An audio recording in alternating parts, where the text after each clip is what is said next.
अस्सलाम वालेकुम स्टूडेंट्स, उम्मीद करता हूँ आप सब खैरियत से होंगे। आज हमारा लेक्चर नंबर 9 और देश से आने वाले बता अख्तर शरानी की तशरीह के बारे में हम जिक्र करेंगे। तशरीह से जिक्र करने से पहले मैं आपको इसका तरीक़ाकार बता देता हूँ कि बेटा तशरीह इस तरह करेंगे कि आपने सबसे पहले आपको सवाल दिया जाएगा। सवाल नंबर 2 होगा, उसका ये अलिफ जुज़ है। तो आपने क्या करना है कि यहाँ आपने शेर इसी तरह लिख देना है। अब यहाँ हमने एक बंद लिखा, बंद का जो पहला मिसरा वो हमने लिख दिया है। उसके बाद हवाला बंद हो जाएगा या शेर हो जाएगा। नज़्म का अनुमान होता है जो नज़्म दी जाती है, और फिर शायर का नाम होता है कि शायर कौन सा है। यहाँ शायर हमारे अख्तर शरानी साहब हैं, ठीक। उसके बाद आपने मफ़हूम लिखना होता है और एक्यूरेट मफ़हूम लिखना होता है। इसमें आपकी गलती कोताही की कोई गुंजाइश बाकी ना रहे। तशरीह करेंगे, ठीक है। शुरू करते हैं इसके देश से आने वाले, इसके पहले बंद के बारे में। और देश से आने वाले, और देश से आने वाले बता किस हाल में है याराने वतन, आवारा गुर्बत को भी सुना किस रंग में है कनाने वतन, वो बागे फिरदौस वो सर्वे वतन वो रिहाने वतन, और देश से आने वाले बता किस तरह है वतन। ठीक है बेटा, इसकी तशरीह लिखेंगे। इसमें हम एक मफहूम इसका जो बनता है, देश से आने वाले बता मेरा वतन कैसा, वहाँ के दरख्त हवा कैसी है। मफहूम एक डेढ़ लाइन पर इनफ होता है। उसके बाद मफहूम में आप ये चीज़ नहीं लिखते कि शेर में शायर लिखते हैं। इस बार हम यहाँ जिक्र करेंगे बाद में, हमने इस चीज़ को मफहूम में ऐड नहीं करना। बात चलेंगे अख्तर शरानी की। अगर कहीं भी रोमानवी शायरी का जिक्र होगा तो सबसे पहले आपके जहन में अख्तर शरानी का नाम आना चाहिए। अख्तर शरानी एक ऐसे शायर हैं जो रोमानवी शायरी के तौर पर जाने जाते हैं। रोमानवी शायरी में बेटा सबसे ज़रूरी जो चीज़ होती है वो वतन से मोहब्बत, वतन की हर चीज़ से मोहब्बत है, ठीक है। अख्तर शरानी एक रोमानवी शायर है। इनकी शायरी में मनाज़िर फ़ितरत, मुज़ाहिर फ़ितरत और रोमान की अक्कासी करती है। इन्होंने तख़य्युल से हुस्न शबाब, सरखुशी और खुद फरामोशी और अमन सुकून की एक नई दुनिया पैदा की है, यहाँ पैदा की है। तशरीह तलब बंद में शायर जौन से हैं वो परदेश से आने वाले जौन से लोग हैं उनके बारे में जिक्र करते हैं। बेटा याद रखें कि वतन एक इंसान जहाँ भी रहता है, चाहे वो एक झोंपड़ी है, चाहे वो घर है, चाहे वो महल है, चाहे वो कोठी है, इंसान को उससे मोहब्बत और लगाव हो जाता है। चाहे वो जिस तरह की भी चीज़ है, जहाँ वो रहता है उसको उससे वहाँ से उल्फत और मोहब्बत हो जाता है। ये एक फितरती चीज़ है, इससे दूर नहीं भागा जा सकता। एक इंसान को टाइम लगता है वहाँ से निकलने में, वहाँ से जो गुजारे हुए लम्हों को दूर करने में। तो अख्तर शरानी जो से हैं वो अपनी इनकी नज़मों में ख़ास रोमानियत पाई जाती हैं। वो अपने, ठीक है, अपने इस बंद के कुछ पहले मिसरों में वो कहता है कि ए परदेसी शख्स मुझे बता कि मेरा वतन कैसा है। एक परदेश में रहने वाले शख्स की एक जज्बाती एक अक्कासी कर रहे हैं जज्बात की, कि वो हर वहाँ पहुँचने वाले जो उसका हम वतन होगा उससे वो बातचीत करेगा, उससे पूछेगा कि मेरा वतन कैसा है। परदेश में हम किस वतन मुसाफिर को, अगर हम अपने परदेश में तो वहाँ हम अपने मुसाफिर को देखकर या अपने परदेश से आने वाले, अपने देश से आने वाले शख्स को देखकर बहुत खुश होते हैं और हमारे खास एक ज़्यादा उल्फत और मोहब्बत जाग जाती है। वतन की गलियाँ, वहाँ के बागात, वहाँ से गुजरा हुआ हर एक लम्हा, वहाँ की हवाएं, सबसे बढ़कर वतन में मौजूद जो दोस्त अहबाब हैं वो याद आने लगते हैं उस शख्स को देखकर। शायर बंद के पहले मिसरे में कहता है कि वतन ए मेरे देश से आने वाले मुसाफिर मुझे बता मेरा देश कैसा है, मेरा वतन किस हाल में है। मेरा दिल बेकरार है कि मैं अपने वतन की हवा को महसूस करूं, वहाँ की मिट्टी को देखूं, वहाँ के चढ़ते हुए सूरज की रोशनी की शुआओं को अपने जिस्म में जज़ब होता देखूं। मुझे बता कि अब मेरा भी वतन कैसा है, मुझे बता कि मेरे दोस्त अहबाब कैसे हैं, किस हाल में है वो, मुझे अभी याद भी करते हैं या नहीं करते। तो इस पर अहमद फराज का एक शेर मैंने लिखा हुआ है, वो शहर जो हमसे छूटा है वो शहर हमारा कैसा है, सब दोस्त हमें प्यारे हैं मगर वो जान से प्यारा कैसा है। दूसरे मिसरे में बयान करता है शायर के मुझ गरीबुल वतन परदेसी को भी बताओ कि मेरा वतन कैसा है। वो वतन की जुदाई में परदेश में सरगदा है, वो वतन के बारे में शायद जो है परदेसी एक वतन के बारे में सारा हाल जानने को बेताब है। मुझे मालूम नहीं कि मेरा कन्नान कैसा है। अब कन्नान का लफ्ज़ जो सा वो तलमी के तौर पर हज़रत यूसुफ़ अलैहिस्सलाम के हवाले से वो कैसा है। शायद ने यहाँ किनाने वतन की जो तरतीब इस्तेमाल की वो तलमी के तौर पर इस्तेमाल की। हज़रत यूसुफ़ अलैहिस्सलाम को अपने वतन कन्नान से जुदा करके मिस्र भेज दिया गया था। तो शायद वो एक परदेसी की कैफियत को बयान कर रहे हैं कि वो भी एक यूसुफ के तौर पर है जो अपना वतन कनान अपना वतन छोड़कर मिस्र में जा बैठे हैं। तो इस बंद में शायद जो सा वो एक परदेश के जज्बात की अक्कासी कर रहा है कि वो दूसरे ममालिक में जाकर किस तरह रहता है और अपने वतन को किस तरह महसूस करता है। तो बेटा ये हमारा पहला बंद था, इसको आप देखिए कि तरीक़ाकार क्या है। उसी तरह अगर आप लिखेंगे मार्कर का सही इस्तेमाल करेंगे तो इंशाल्लाह आपके तशरीह में भी अच्छे मार्क्स आएंगे। अब हम बात करेंगे हमारे बंद नंबर 2 की। ठीक है, क्या अब भी वहाँ बागात में मस्ताने हवाएं आती हैं, कि अब भी वहाँ के परीत पर गंगू घटाएं छाती हैं। ठीक है बेटा, ये बंद नंबर 2 है। अब ये बंद नंबर 2 जो है वो शायर इसमें मुल्क ही के अपने देश के हवाले से ही बात करते हैं। ये शेर मैंने इसलिए नहीं बेटा रेज किया, ये इसलिए लिखा हुआ है कि आप इसको किसी भी हवाले के तौर पर इसको लिख सकते हैं। उसके बाद एक चीज़ आप ये भी लिख लें,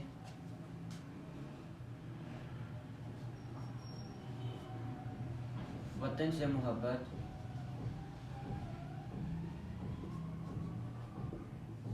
ईमान का हिस्सा है। इसलिए तो बेटा हमारे जो भाई सरहदों पर हमारे मुल्क की और हमारी हिफाजतें कर रहे हैं उनको शहीद का दर्जा दिया गया। ये अल्लाह ताला ही की तरफ से है। खैर हम बात करेंगे हमारे इसमें। शायर कहता है मफ़हूम में कि अब भी बागों में मस्ताना हवाएं आती हैं, पहाड़ों पर गहरे बादल छाती हैं। तशरीह हमारी उसी तरह होगी बेटा। इसमें हम थोड़ा सा शायर के बारे में लाजमी लिखेंगे, शायर का बयान किस तरह का, शायर किस तरह बयान करते हैं, या शायर का इल्मी अदबी पहलू क्या है। बेटा याद रखें कि जो वतन से मोहब्बत वो ईमान का हिस्सा है। शायर अपने इस शेर में अपने बागात मुल्क में मौजूद देश में मौजूद जो बागात हैं उनकी जो हवाएं हैं जो वहाँ से बादलों पर बादल छा जाते हैं, जो बादलों पर बर्फ़ जम जाती हैं, मुल्क में जो भी हालात हैं मौसमी लिहाज से शायर उसके बारे में बात कर रहे हैं। क्या अब भी जन्नत का मंजर वहाँ पेश होता है बागात में? क्या अब भी वैसे ही सर्द हवाएं चलती हैं? क्या अब वैसे ही बुलंद व बाला दरख्त वहाँ लहलहाते हैं? कि अब भी हवाओं में खुशबुएं रची बसी हैं? कि अब भी इन हवाओं में वो सरूर है? क्या अब भी इन दरख्तों पर सुबह के वक्त परिंदे बैठकर गुनगुनाते हैं, अल्लाह का जिक्र करते हैं?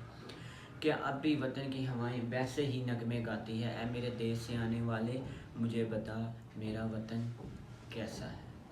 तो यहाँ इस शेर में, इस बंद में शायर अपने वतन के उन बागात का जिक्र कर रहा है जिनको वो वहाँ छोड़ कर आया था, उन बादलों का, उन बारिश का जिक्र कर रहा है जिनको वो वहाँ छोड़ कर आया था। क्या उन हालात में तब्दीली तो नहीं हुई कि हम जैसे ही छोटे बच्चों से बड़े उन्हीं दरख्तों में, उन मिट्टी में हुए हैं? क्या मिट्टी अब वो वहाँ मौजूद है?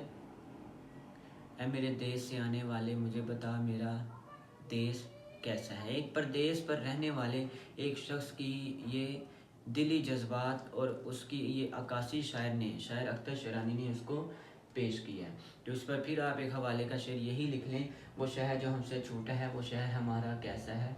सब दोस्त हमें प्यारे हैं मगर वो जान से प्यारा कैसा है।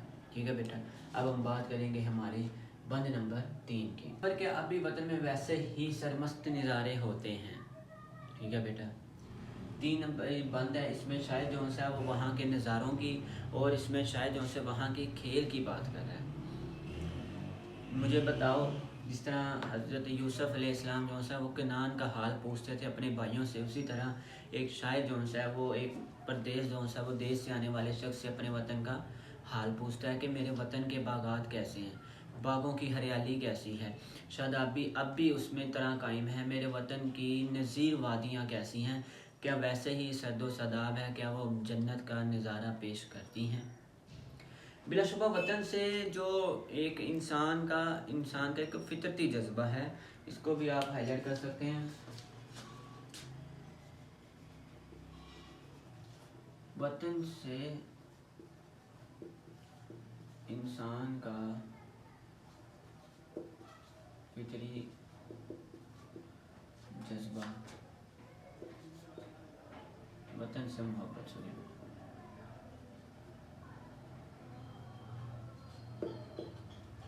ठीक है। ईमान का क्या है, फितरी जज्बा है। वतन की हर चीज़ उसे अजीज़ होती है, इसमें कोई शक नहीं। और उसे अपना जो वतन है वो एक जन्नत की एक वादी लगती है, जहाँ वो रह रहा होता है, जहाँ उसने बचपन गुजारा है, जहाँ उसने अपने लड़कपन और एक बागपन गुजारा है, जहाँ वो अपने दोस्तों के साथ बड़ा हुआ है, ये सारा उसे एक जन्नत की मानंद नज़र आता है। और वतन ही एक ऐसी चीज़ है जहाँ इंसान आज़ादाना तौर पर घूम सकता है। वतन के कांटे भी सिंबल और रिहान से बढ़कर लगते हैं। आप इस पर शेख सादी का एक शेर है, हुब्बे वतन अज मल के सलमाने खुशतर, खारे वतन अज संबल और रिहाने खुशतर, के वतन के कांटे भी सिंबल और रिहान से बढ़कर लगते हैं। एक शेर है फिर पंजाबी का, जो सुख अपने चबारे ना बलख ना बुखारे, यानी कि इंसान को जो चीज़ उसके अपने वतन में अजीज़ होती है वो कहीं भी उसको अजीज़ नहीं होती। शायद ने इसमें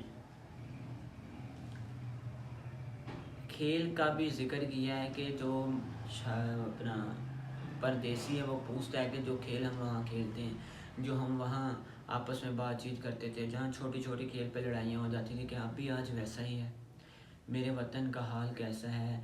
इस पर शायर अपने वतन का हाल, वतन में मौजूद नज़ारे और वतन में जो खेल जाने वाले खेल हैं उनके बारे में पूछता है।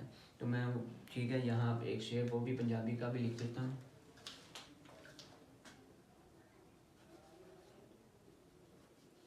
जो सुख अपने चबारे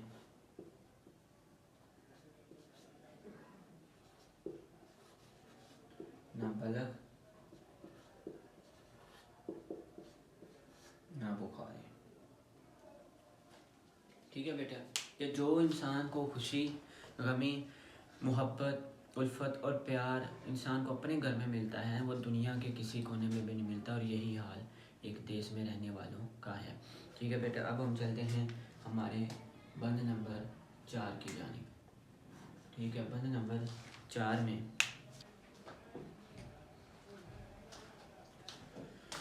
क्या शाम को अब भी जाते हैं अहबाब दरिया किनारे। ठीक है बेटा, 4 नंबर बंद है, इसमें तरीकाकार वही है, आपने ये मफहूम लिखना है कि देश से आने वाले बता, मेरे वतन में क्या अब भी शाम के वक्त दोस्त दरिया किनारे जाते हैं, वहाँ के घने दरख्त अब भी शादाब हैं, क्या अब भी वहाँ चांद झांकता है। ठीक है, इसका मफहूम है अब भी दोस्त शाम के वक्त दरिया के किनारे जाते हैं, अब भी चाँद निकलता है। ठीक है बेटा, अब भी चाँद निकलता है, ये मफहूम है इसका। ये तशरीह तलब बंद में शायर अपने वतन और वतन के खूबसूरत मनाजर का जिक्र कर रहा है। पहले शेर में तो वो शायर अपने वतन से, अपने वतन वाले जो मुसाफिर से सवाल करता है कि मेरे देश से आने वाले बता, क्या अब भी वतन में मेरे दोस्त शाम के वक्त दरिया के किनारे जाकर बैठ जाते हैं, सैर व तफरी करते हैं, सारे दिन की थकान दूर करते हैं, बैठ के दोस्तों के दरमियान गुफ्तगू करते हैं, कोई दिल का हाल सुनता है, कोई दिल का हाल सुनाता है, अपने दुख का बोझ हल्का करते हैं, कुछ रो देते हैं, कुछ हंस दिए देते हैं। तो क्या शाम के वक्त आज भी दरिया के किनारे जाकर दोस्त बैठ जाते हैं, खूबसूरत वहाँ की ताज़ा हवा मनाजर से लुत्फ़अंदोज़ होते हैं, दरिया के किनारे लगे हुए घने जो दरख्त हैं जिनके साए में हम बैठा करते थे, कि अब भी वहाँ वैसे ही मनाजिर हैं, क्या सैर व तफरीह के लिए जाते हैं, वहाँ के जो दरख्त है और जो हरियाली उससे लुत्फ़अंदोज़ होते हैं। अब शायर वतन से दूर है, और वो इसलिए वो ये सारे मनाज़र अपने दोस्तों से पूछ रहा है कि वहाँ क्या जब हम होते थे ऐसा होता था, आज भी वहाँ ऐसा होता है कि नहीं होता, क्या रात को वहाँ भी चाँद निकलता है या नहीं निकलता। तो बेटा ये वो एक हाल है जो शाम को जो एक शायर जो है वो एक परदेसी का हाल आपके सामने पेश कर रहा है। तो आप एक चीज़ को नोट कीजिएगा, क्योंकि ये नज़्म है और नज़्म में हर एक जो शेर है, मिसरा है, बंद है, जो भी है वो उस नज़्म के नुमान के गिर्द घूमता है। तो हमारी जो नज़्म थी वो उसका थीम था परदेसी। तो आप ये देखें, ये शेर, ये 2 कोटेशंस और ये पंजाबी का शेर, ये तीनों चारों चीज़ें जो हैं वो किसी भी शेर में इजीली फिट आ जाती हैं। आप इसको उसमें आराम से लिख सकते हैं। तरीक़ाकार आपका यही है, ठीक है। इसमें आप अगर इसी तरह तशरीह लिखेंगे तो तशरीह लिखना कोई मुश्किल काम नहीं है, ठीक है। अब बेटा हमारा बंद नंबर 5 शुरू करते हैं हम।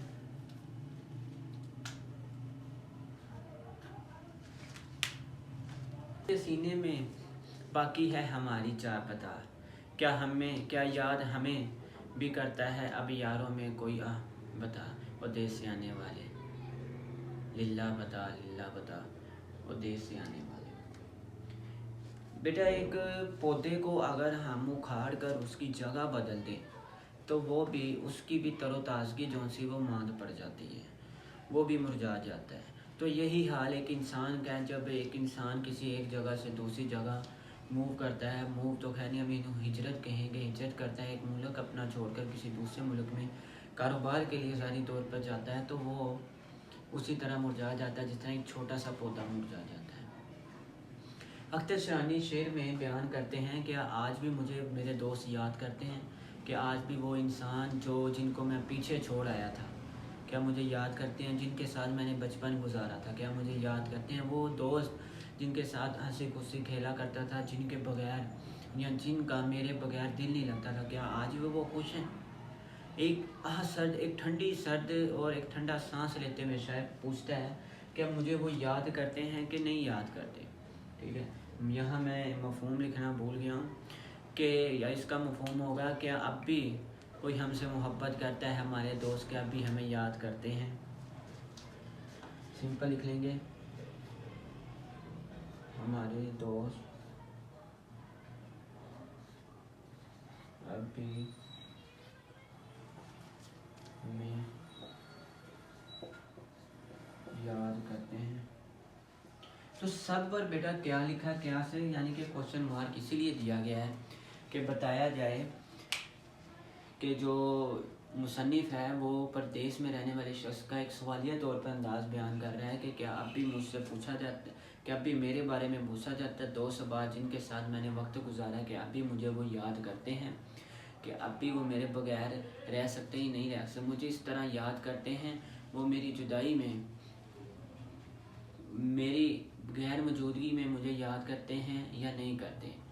तो बेटा जो हिजरत वतन है वो एक बहुत कड़ी चीज़ और कड़ा इम्तहान है। आप सल्लल्लाहु अलैहि वसल्लम ने भी मक्का छोड़ते हुए फरमाया था कि मक्का तू मुझे अजीज़ है, मगर ये बंदे तेरे बशिंदे मुझे यहाँ रहने नहीं देते।